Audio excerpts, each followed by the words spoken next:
Welcome to another episode of Chat Sports Talk. And welcome to week 8 of the NFL season. That's right, we're up to week 8 of the 2023 NFL season. We're almost halfway there. We're getting close to really see who's going to be in it and who's not, and who's trying to vie for that number one draft pick. It's a crazy time right now in the NFL. I think if you watched last week's NFL games, there's a lot of head scratching. Especially with a lot of the calls that were being made last week. We're definitely a lot of screaming at the TV. As you see me flip my paper over here, because I still use paper. The papers. Um, last week I redeemed myself. I had 2 weeks in a row I only won 7 games. And last week, partly because it was a small amount of teams, but I am going 9-4. I'm quite happy with that result.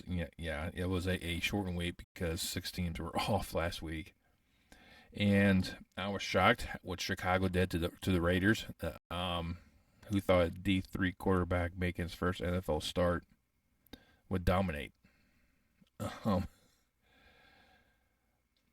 Atlanta once again come from behind to win a game. Of course, you probably could see that one coming. Patriots outdueling Buffalo. There we go, outdueling Buffalo. And the Niners losing 2 in a row. I mean, that's just a weird thing to kind of look at. It's like, what's going on with San Francisco? And we'll kind of go on some of those games coming up. So overall, not too bad. And if you watch some of those games, like I said, you probably saw some questionable calls. I think there's been floating out there that the refs have admitted that they made some bad calls in the Green Bay Denver game. Definitely was a lot of calls where that shouldn't have been called. Calls that should have been made. I mean, it was. I don't know. I'm not here for conspiracy theories. I just see what I see, and there were some questionable things happening with the refs. Same thing happened in the college game too. There was a lot of controversy with reffing this entire weekend. So I don't know. But that's last week. Let's talk about this week. And this week, no one has an off day. It's a full slate. 16 full games. Let's kick it off in Buffalo. That's right. Thursday Night Football. The Buffalo Bills play host to the Tampa Bay Buccaneers. Buffalo's looking to rebound from their debacle in Foxborough. And Tampa Bay's got to try to see if they can recover and maybe, do something else and hold on to a lead and not let the team come back to win it. The part of Tampa Bay taking on Buffalo. Buffalo, they're playing, and they seem to really struggle to really identify themselves. They have problems on defense. They have problems on offense. It's like one week they're dominant. Next week they just forget they play in the NFL. And it's nothing against the players there. They have some awesome players on that team. I mean, Josh Allen's one of the premier quarterbacks of the league. Making some boneheaded moves. I mean, he's already got 7 interceptions already this season. Stephon Diggs, nowhere near the numbers I think he should have at this time of the year. With 7 games, he at least should have 700 yards or something, touchdowns. Now he's somewhat close to 678 and 6. The running attack really needs to step up. They need to find a running back either through trade, or you have to find a running back through trade because the trade deadline's coming up at the end of the month. And I think they really need to go after a running back to really help bolster, or maybe get another wide receiver, kind of help Stephon Diggs and give another threat to kind of help balance and go 1-2 punch like Miami's doing. Or Colts did back in the day with, when we had Peyton Manning in charge of that offense, Reggie Wayne and Marvin Harrison. I mean, that was a dynamic 1-2 punch right there. So I think Buffalo should look at try to get some pieces, maybe try to find some missing pieces on defense to kind of help plug some holes that the Patriots exposed. But right now, Buffalo's favored by 9. I'm going to push back on that one just because how they're playing right now. I'll go more 6 route, but I do think they will beat Tampa Bay. But I think it'll be closer than what people really want. Then we had the Sunday. We had to Jerry's World where the Cowboys play host to the Rams. And the Rams fell short against the Steelers, which I called. In Dallas,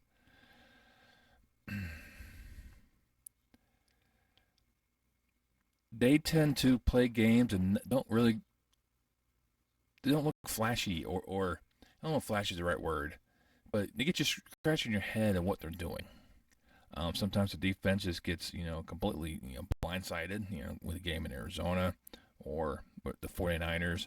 They just can't do anything with them. Dak looks a little out of sort every so often. The running attack is non-existent, so they definitely need to look at running backs. Maybe try to get Derrick Henry. Who knows? I mean, now Tony Pollard is a great running back, but he's not an every down running back. And Stafford continues to put up good numbers, almost 2,000 yards passing, but he has about the same amount as interceptions as touchdowns. They're trying to find the right balance with that one. Cowboys right now favored by 6.5 with time recording this video. I'm also going with the Cowboys as well. I don't see any issues with them beating the Rams. We head up to Lambeau Field as the Cheeseheads, the Green Bay Packers, play host to the Minnesota Vikings. And Minnesota took to San Francisco. They were out Jefferson. Kirk Cousins is like, fine, I throw to Addison. 49ers had no answer to that. Right now, the Jordan Love experiment right now in Green Bay, not going good. So, those 80s music fans, a little tainted love. But you got to think the entire offense unit is young. Receivers, 2 years or younger. Jordan Love this is his first year as a starter. This is his 3rd season. First year as a starter. There's going to be growing pains. Defense is still top notch. Offensive line, stay healthy is good. They got nice running backs as well. But Minnesota has found ways to really tap into what they had last season. And Kirk Cousins, over 2,000 yards. I mean, Kirk Cousins putting up MVP numbers. He's just out there. He's just balling. And there's nothing you can take that away from him. Addison stepped into the role happily as the number 1 receiver. Madison has starting to pick up a little bit in the backfield. They need a little bit more in the running attack. The defense can step up like what they did against San Francisco. They should be able to do that against Green Bay. Right now the line's even. I get it. I'm going Minnesota. And the Music City where the Dirty Birds of Hotlanta come to town, take on the Titans.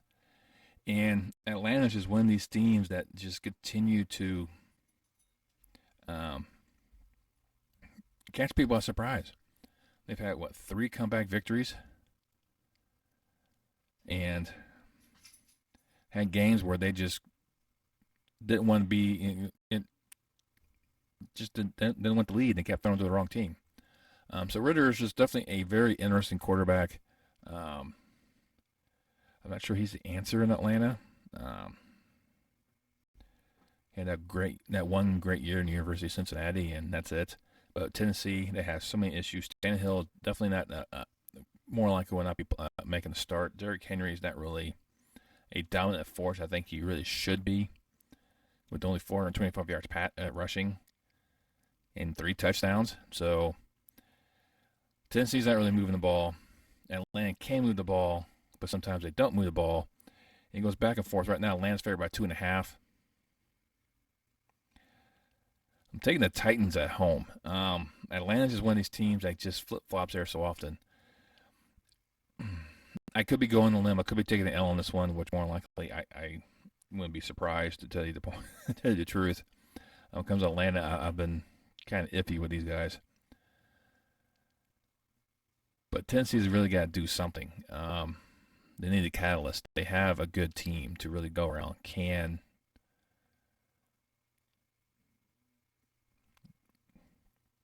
Levis really lead the Titans to the next level? We'll have to see. But I'm taking Tennessee at home. Then we get the Colts taking on the Saints up there in Indianapolis. As you know, Minshew's now taking over since the number one draft pick is gone for the season. Derek Carr definitely had some issues with Olive last week where they were not on the same sync. He was pulling up on routes, not making the right cuts. So there's definitely some issues right there with Carr and probably a couple of receivers. But New Orleans is still a very well balanced team. Indianapolis, a team I think everyone would expect them to be this good. I mean, still 3-4, but they're still in the contention for the Southern Division, South Division, in long shot right now for that 7th playoff spot. But definitely can't count them out. And right now, New Orleans favored by 1, so definitely a pick'em game. In a way the offense for the Saints right now kind of is acting. And Derek Carr is probably one good hit, but again, knocked out of the game. I'll take Minshew and the Colts. They have looked really good. You know, last week they wore those ugly uniforms, but I don't know. It's just something about being at home. I think gives them a little bit of edge, hopefully. But I will take the Colts. Then we head down to South Beach where the Miami Dolphins play host to the New England Patriots in another AFC East clash. Miami's got to rebound from the debacle they did in Philadelphia. And for a Patriots fan, their high beating Buffalo is about to get burst. Miami is going to look for scorched earth. But cannot get anything going against Philadelphia. They're going to look to destroy the Patriots secondary. So then the Patriots have to move backwards to kind of help. Okay, now we got to help the passing tag. That's going to let Mostert run amok at front. And I think Miami's going to come out there, guns a-blazing. They're up by 9, or the line is 9. I'm good with that. I really think it'll be more, but I'll play it safe. I'll take I'll go with the 9 as well. But I think Miami is going to go out there to look to make a statement against New England, and we'll see what happens from there. And then we have a Gotham City showdown between the Jets and the Giants, and the Jets playing the home team. Tyrod Taylor's probably going to end up being the starter. Against that ugly game against Washington. They seem to rally behind Taylor, even though he had a lot of errant throws, but he's been out. We're not the starter, so a little rusty. So Big Blue is looking to make him look really good. Barkley's looking to keep the running attack going. The defense is looking really good as well. But on the other side, you have the Mean Green. And the Jets defense is no joke. One of the best in the country, best in the league. Definitely got to watch out for these guys. The offense seems to be working very well, ensuring to highlight the abilities of Zach Wilson. And even though he has more receptions, touchdowns, but they still find ways to score points. He's not the most flashy of quarterbacks. There's no question about that. But they're beginning to mold that offense where he understands it, and they work around his abilities to make it work. Right now, the Jets are favored by 3. I think it's going to be more, but I'm going with the Jets as well. Then we head to the Steel City where the Jaguars come to town. The Steelers continue to win games they're not supposed to win. The offense is a mess. Is it quarterback or is it the OC? One thing, as long as TJ Watt is healthy on that Steelers defense, they always have a chance to win a game. He is that much of a factor. And heck, he should be in the MVP race as well. I doubt it because the MVP in the NFL tends to be quarterback trophy for some reason. But you should definitely have his name in that hat. For the Jaguars, up and down. I mean, it's hard to determine which version the Jags are going to show up. Are you going to have the ferocious Jaguar, or are you going to have, the cuddly kitty? But Trevor Lawrence is a very competent quarterback. Kenny Pickett's another competent quarterback. I think if he gets another OC that knows how to best utilize the talents in Pittsburgh, probably be better suited. And today is going to be a focal point. So T.J. Watt's got his hands filled with those two guys, trying to figure out who to go after. T.J. Watt is a ball hawk. He goes where the ball is. Right now, Jacksonville's favored by 2.5. I'm taking the Steelers. They're quality, building a nice quality team, making some noise in the AFC North. Excuse me. And inserting themselves in the picture of trying to win that division between Baltimore and Cincinnati. I think Cleveland's on the outside of the four, but I'll give the Steelers to continue their mysterious winning ways. Then we had the nation's capital where the Commanders play host to their arch nemesis, the Eagles. The Eagles, I think, are going to continue to roll. That Commander offensive line is a joke. Sam Howell has no time to do anything. He's not going to be able to get any plays off. Chase Young's got to find ways to get around that offensive line for Philadelphia. And if Philadelphia, either Jalen Hurst takes off, or he gets off to the Swift, or A.J. Brown catches it. I mean, there's just so many weapons right now in Philadelphia. Philly's up by 6.5. I will push back on that a bit. I'll break it down to 6. Just because it is a divisional game. It is a rivalry game. And I think Washington will play him tight for a bit, but Philadelphia should break out towards the end. And then the clash of the number one picks, or first round picks, should I say, in Charlotte. C.J. Stroud taking on Bryce Young as the Texans come to town, take on the Panthers. The Panthers have yet to get a win this season, the only team in the NFL so far without a victory. The Texans have surprised many teams, going 3-3 thus far this season, and C.J. Stroud setting marks of not having interceptions. He only has 1 in 6 games, 1 pick. That's pretty damn good. Bryce Young has struggled in Carolina, but he does have, the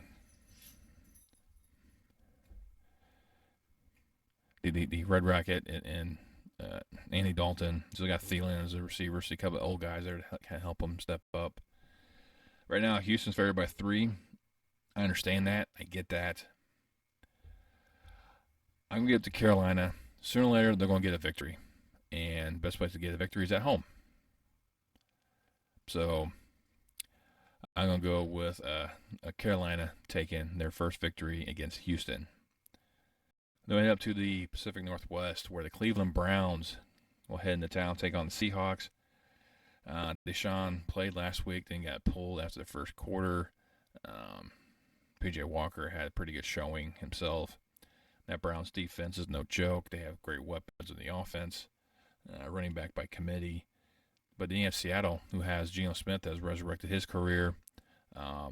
They got Kenny Walker III to be a nice running back out there. They have a pair of good receivers as well. The defense is actually halfway decent as well. It's not the Legion of Boom or Doom or wherever you want to call it, but definitely a squad not to underestimate. And right now, Seattle's favored by 3.5.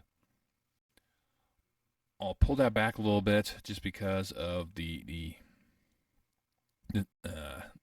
veracity of the Browns defense and the ability of the Browns to make some great offensive plays regardless of the defense involved. I will go more of a 3, a solid 3, but I'll also go to the Seahawks edging out the Browns at home. We had the Mile High City where the Broncos will play host to the division rival Chiefs.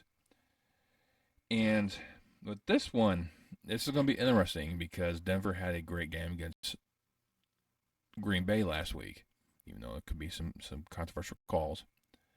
Um, so things are starting to go in the right direction. Maybe they're starting to believe in the aspects to move forward. And you have Kansas City, who has not really been solid. They're winning, not really solid. I mean, you're going to have those moments every so often. You'll have those plays like, "What are you doing?" And Mahomes goes like, "Yeah, that's me. I don't know what I was thinking." But Travis Kelce just possibly one hit and he's out. What's going to happen then? I mean, Pacquiao is really taking on the burden of being leading running back for the Chiefs, and he's great at it. Mahomes does Mahomes things. I mean, he's putting up another MVP type year, but he does have 6 interceptions so far this season. So you got to find ways, I think, to try to do this. With this being a rivalry game, right now, it's one of those things you never know how these games are going to go. Like the Chiefs and the AFC West teams seem to beat each other no matter what the records show. Right now, the Chiefs are favored by 7. I'm going on the limb. I'm taking Denver for the win. I'm going to say that Denver upends Kansas City. Um, I don't know. It's like I said, it's going to be a stretch. Um, but I just have a feeling it's bound to happen sooner or later that she's going to lose a divisional game. And the Broncos just seem to be one of those teams that tend to do it. Then we went out to the desert where the Cardinals play host to the Ravens. Lamar Jackson just decimated the Lions, one of the best teams in the NFC, and they just decimated them. Cardinals favored by 8.5. I'm not going to spend much time on this one. I think it's going to be one side of the fair between the Birds and Edgar Allan Poe. He's going just right, nevermore. As the Ravens roll on and beat the Cardinals. Then there's an interesting one in Santa Clara as the 49ers losing 2 in a row, play host to the Cincinnati Bengals. A possible Super Bowl matchup. Many people might think. But San Francisco has not looked like themselves these past 2 weeks. That defense is just off. The offense not having Deebo Samuel has really had their head scratching a bit. It's hard to see that how this team's doing this right now. Brock Purdy's not looking like he's looking like he's supposed to be that last pick in the draft.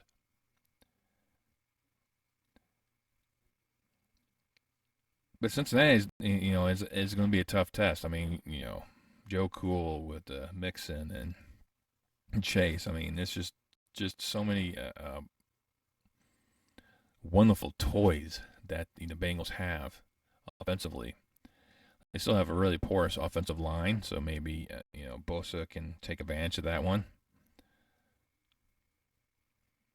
But if they can hold him off just long enough, but the offensive line can hold off Bosa just long enough to give Joe Burrow enough time to make the throw to Jamar Chase. I don't know. I think Brock Purdy should be able to get back to form. Should be able to get in there, but the Bengals defense is actually halfway decent. So he's going to be tested once again. Right now, the 49ers are favored by 3.5. I'm also going the Niners. I think it'll be more about 2.5. I think it's going to be a close game. It's going to be ugly. But I also think it'll be 49ers. Then the Bears will head out to L.A. to take on the Chargers. And even though the Bears had a wonderful game against the Raiders, it's not going to happen against Justin Herbert. Now, there could be questions about Herbert and his not throwing hand, because I did get re-injured last week in their game. But I'm going to believe more in the Chargers team as a whole than do as the Bears team as a whole. There's a lot of question right now. Justin Fields is doubtful for the game Sunday. So once again, they go back to the savior of last week. He's not going to repeat that. The Bears should have a good showing. But after a while, it's going to be too much of offensive power that the Chargers do possess. But I do expect J.J. Moore to light it up a bit.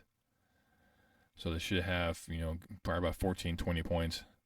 But I do think the Chargers probably end up getting that 28, 35 range. So right now, Chargers favored by 8.5. I'm good with that one as well. Chargers. Then Monday night, we'll head back to the Motor City, and it's been a hot minute since we have been out there at the 8 Mile. The Raiders come to town. The Raiders got embarrassed by Chicago last week. Detroit got embarrassed by Baltimore last week. Detroit's looking for a little revenge. Sorry, Raiders. I don't see a positive outcome for you on this one. Your best bet was winning Chicago last week, and you couldn't do that. Good luck trying to get past Detroit as they look into reestablish dominance after getting embarrassed by Lamar Jackson and the Ravens. Jared Goff is going to take a exception to that one. Montgomery is going to probably do some nice runs as well. The Lions are favored by 8. I'll push back a little bit on that one. I'll go 7. But I'm going with the Lions as well. Well, there you go. Those are my picks for this full slate of games for this week 8. Let's see if I can do another 9-win week. I like that aspect. Nice, good number for me. Just let me know how your team's doing. My team's not doing so well. That's why I got to revert to the baseball hat.